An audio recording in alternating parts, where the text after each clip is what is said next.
Çin basında çıkan haberlere göre Doğu Türkistan'ın Kaşgar vilayetinde Çin'in Guangdong eyaleti, Hong Kong ve Macao özel bölgelerine tedarik sağlamak için bir sebze üssü kuruldu. Çin haber ağına göre Guangdong, Hong Kong, Macao Büyük Körfez bölgesini besleyecek ilk sebze üssü Kaşgar'ın Eskişehir ilçesi Ogusak kasabasında kuruldu.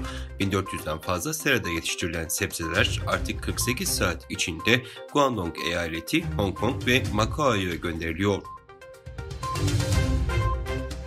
Uygur Araştırmaları Merkezi 12 Nisan'da Endonezya'nın Madan kentindeki Müslüman Nusantara Al-Wasilah Üniversitesi'nde Çin'in Uygurlara karşı işlediği soykırım suçları hakkında bir konferans düzenledi. Konferansta üniversite rektörü El-Wasilah Camii Başkanı ve Malezya Abim İslam Gençlik Örgütü Başkan Yardımcısı konuşma yaptı. Rektör konuşmasında Uygurlara yönelik baskıların hafifletilmesi için çalışmanın görevleri olduğunu vurguladı. Dünya Sağlık Örgütü Genel Direktörü, Çin'in COVID-19'un kökenini anlamanın anahtarını sakladığını belirterek gerekli bilgileri paylaşması için Çin'e çağrı yaptı. Dünya Sağlık Örgütü Genel Direktörü, COVID-19'un kökenleri hakkındaki bilgileri paylaşması için Çin'e çağrı yaptı.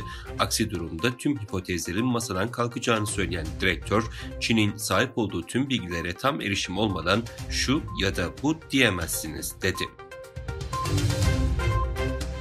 ABD telekomünikasyon ekipmanlarının ardından şimdi de Çin menşeli vinçleri yasaklamaya hazırlanıyor. Yetkililer son teknoloji sensörlere sahip vinçlerin casusluk için kullanılmasından korkuyor. Business Korea tarafından servis edilen habere göre Amerika Birleşik Devletleri'ndeki liman vinçlerinin %80'i Çin merkezli bir şirkete ait. ABD makamları gelişmiş Çin yapımı vinçlerdeki yerleşik kamera ve sensörlerin hassas bilgileri Çinli yetkililere iletmek için kullanılabileceğinden korkuyor. Sızdırılan ABD istihbarat belgeleri Tayvan'ın olası bir Çin hava saldırısına karşı koyacak donanıma sahip olmadığını ve Pekin'in yeni taktikler nedeniyle Washington'ın bunu izlemesinin zor olacağını ortaya koydu. Şarkul Vasat'ın Ajans France Press'ten aktardığına göre ABD'li yetkililer Tayvan'ın hava savunmasının füzeleri doğru bir şekilde izleyemeyeceğinden ve hızlı bir şekilde yanıt veremeyeceğinden korkuyor.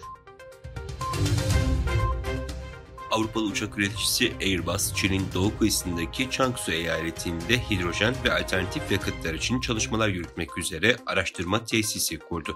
Şirketten yapılan açıklamada Yangtze Nehri deltasında Suzhou şehrinde kurulan tesisin bölgedeki gelişkin hidrojen altyapısı ve havacılık sektörü tedarik zincirinden yararlanarak bu alanlardaki araştırmalara odaklanacağı belirtildi.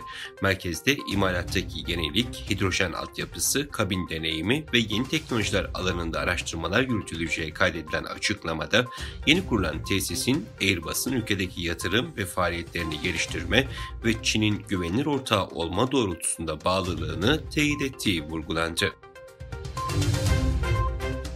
Rusya Devlet Başkanı Vladimir Putin ile Çin Savunma Bakanı Li Shingfu iki ülkenin askeri alanlardaki işbirliğini ele aldı. Kremlin'den yapılan yazılı açıklamada Putin'in başkent Moskova'da Bakan Li'yi kabul ettiği belirtildi. Açıklamada görüşmedeki ifadelerine yer verilen Putin, Rusya ile Çin'in askeri alanlardaki işbirliğinden ötürü memnuniyetini dile getirdi.